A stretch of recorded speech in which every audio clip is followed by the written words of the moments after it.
As I'm sure a lot of you already know, being an independent musician is really hard. When you don't have a team behind you, you have no clue if you're making the right decision. You'll be getting advice from every direction, from this person saying you need to do this, and then this person saying you need to do that, and you don't know which way is up. So it's really hard sometimes to trust your gut and kind of take your music in a direction that you think is right for yourself. When I was trying to take my music in a more cinematic or classical direction, there was a few people who literally told me, they're like, no one's gonna like this. You definitely won't be able to make it by any means with this type of music. Also, being independent, you won't go far at all. You'll only hit a certain level. And I basically just took a gamble on myself. The sounds I heard in my head coming out as natural as possible because it's exactly what I wanted to hear. And it's crazy to say that music has taken me further than I would have ever imagined. Being able to tour different parts of the world.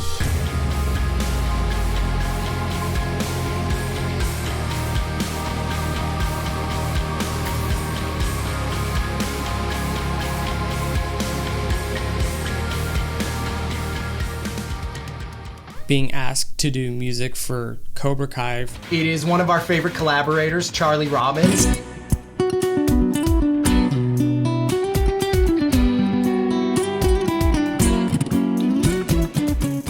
For Star Wars Outlaws.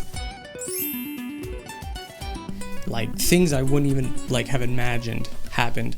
All being independent, all doing it in my room. It's crazy to think. So when I first started making this album, my goal was to take all the things that I've learned from working with Zach and Leo on Cobra Kai or with Cody on Star Wars and hearing all the different ideas that all these amazing musicians put together. It definitely inspired me to try to take my cinematic music even further. The part that people told me not to do, I'm going to push even further.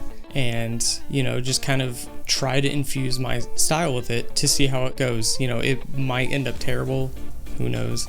But the goal was the excitement of making it. That's why it's so fun. It's because you don't even know what's going to happen. That's the excitement, right?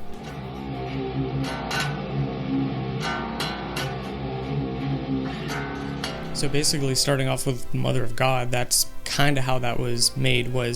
I wanted it super cinematic sounding. I wanted it to have a clear tone that it's going for.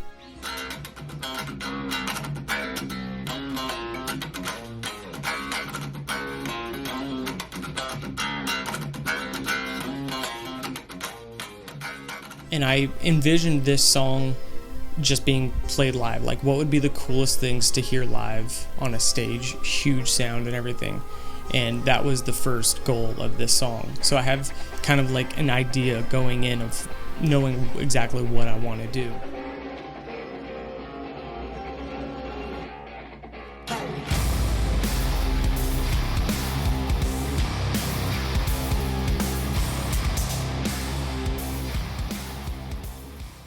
So going into Change of Wind, I wanted to capitalize on the sound that I was trying out with Sword on my last album, Fiction, and I wanted to make another song like that, but I wanted it to change at the end, hence Change of Wind, almost meditation-like, but I didn't know how I was going to do it, so when I finally got to that part with the woodwind instrument,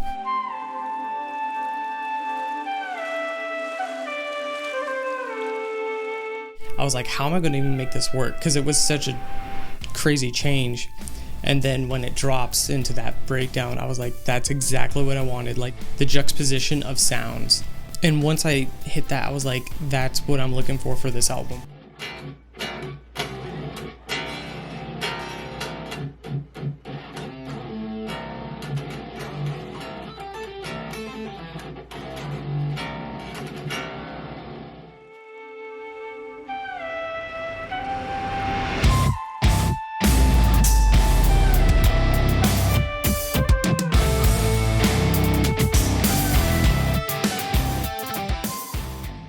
From taking your own promo pictures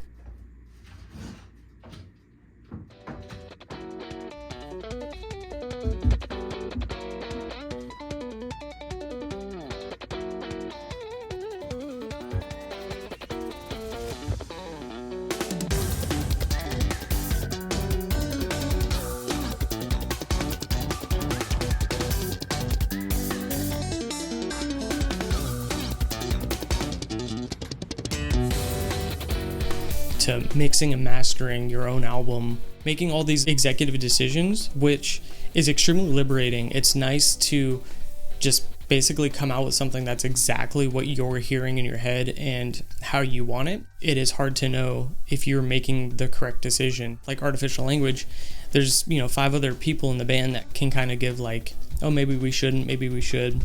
Other than with the help of a few of my friends, Jello Tooth, who's been doing my album artwork for about 10 years now. Josh, the bassist from Artificial Language, would help me shoot the more music video style videos. And he's a very talented just person in general, so I appreciate the help from them.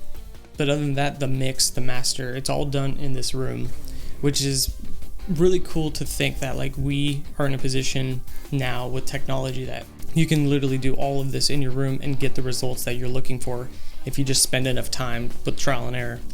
It took me 10 years or so to get confident enough to say I enjoy my mixes. It wasn't until Fiction is when I was like listening back and like, oh, I actually like the way this sounds.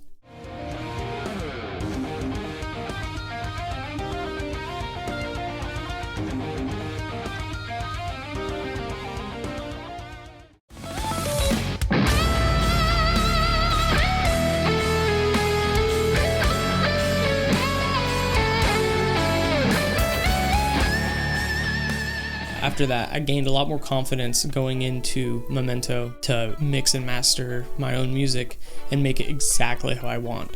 That was the hard part when I would have other people mix and master my stuff, is I was so picky.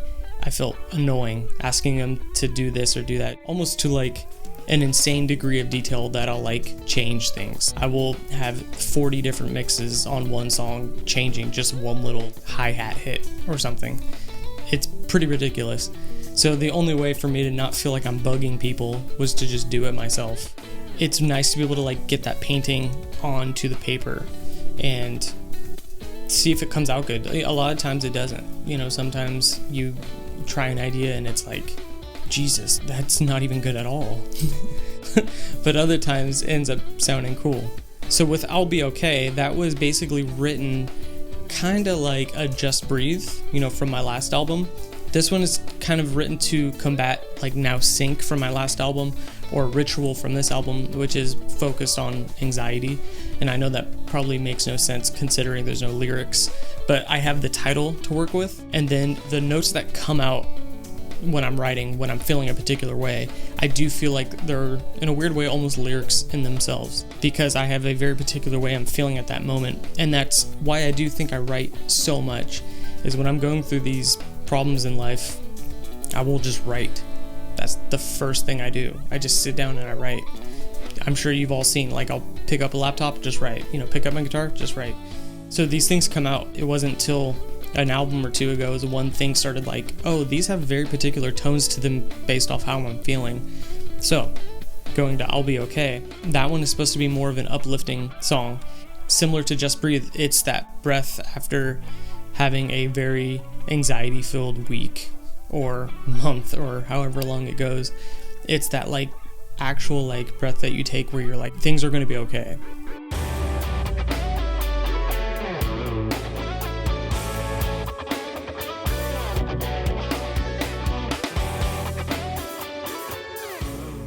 I don't think I'm going to cover every song, but I'm going to kind of cover certain ones. So like Ritual in particular, in tone, I wanted it to be very like elegant, very classical sounding. In theme, it was basically about anxiety again. So just like Now Sync, it's like a ritual for me. Like I'll see something and then it triggers it and then it's bam, which is why I have the Always with Water, Always line in there, which is from Beau's Afraid. So if you do have anxiety, you'll probably understand that movie more than most, I would think.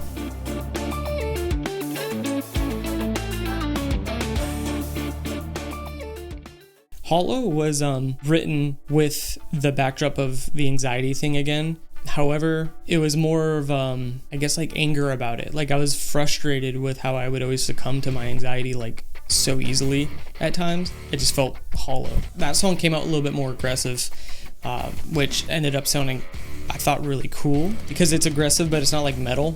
It has that like in-between sound. I'm sure a lot of you know a lot of my influence is from metal, bringing it into this world, it was an interesting way to try to blend them together. So like metal influence, but still have the drum kit be really tight and punchy, not huge and bombastic. That was the idea, like with Hollow.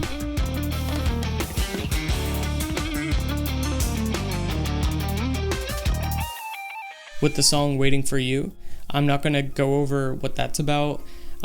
It's more of a personal thing, but there's a few things embedded in the composition that you can kind of put two and two together and figure out what it's about.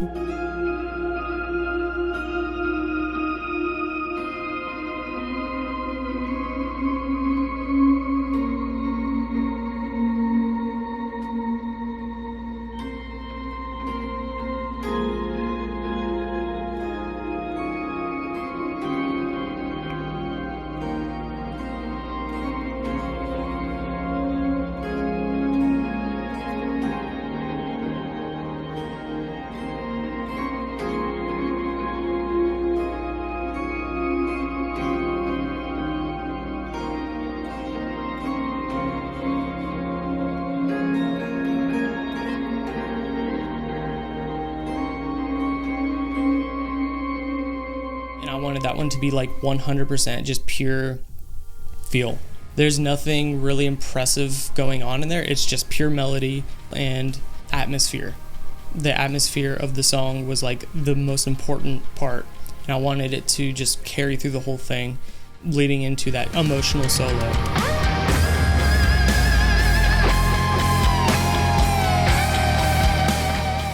I didn't know how people would respond to this album. I was honestly kind of nervous because it was a bit of a change, I think. But I was confident that I made a piece of art that I felt 100% in love with. There's nothing like releasing an album, hoping people enjoy it, but also feeling so happy you made this piece of art that does reflect how you feel, that it doesn't matter if it does well or not. Amazing to say, like I uploaded the album and then woke up the next morning and then had like 14,000 streams. And I was like, that's crazy. There's no way. But I couldn't expect in less than a month getting over 1 million streams. I genuinely didn't even know how to respond to it. I was like, the number was so high, it didn't feel real, at least for me. And that made me just happy because like the ultimate goal is to get people to listen to the music, not just watch guitar videos, but listen to the music. And that's a nice feeling because that's how I'm feeling when I'm making the albums. Like I've said before, these shreddy guitar clips are trailers, so to speak, for an album. So like, you'll see people all the time comment on a 20-second video and say, how am I going to listen to 10 hours of this? It's like, well, who's doing that? First of all, 10 hours of just guitar shred. And it's like, listen to the album, even if it's not your favorite thing, that's cool. But you'll at least say, there's more to it, I think. It's nice to show that like you can literally create what is in your head and people might like it. Not all the time, and that's totally cool. That's kind of what art's for. I just wanted to say thank you all for the support. If you want to pick up a guitar tab pack or a t-shirt or something, all this stuff's in the description. I have the members channel below, Patreon. Any way you feel like you want to support, there's something there. If not, that's totally cool. Just listening to the music, that's awesome. Thank you all. I'll see you soon.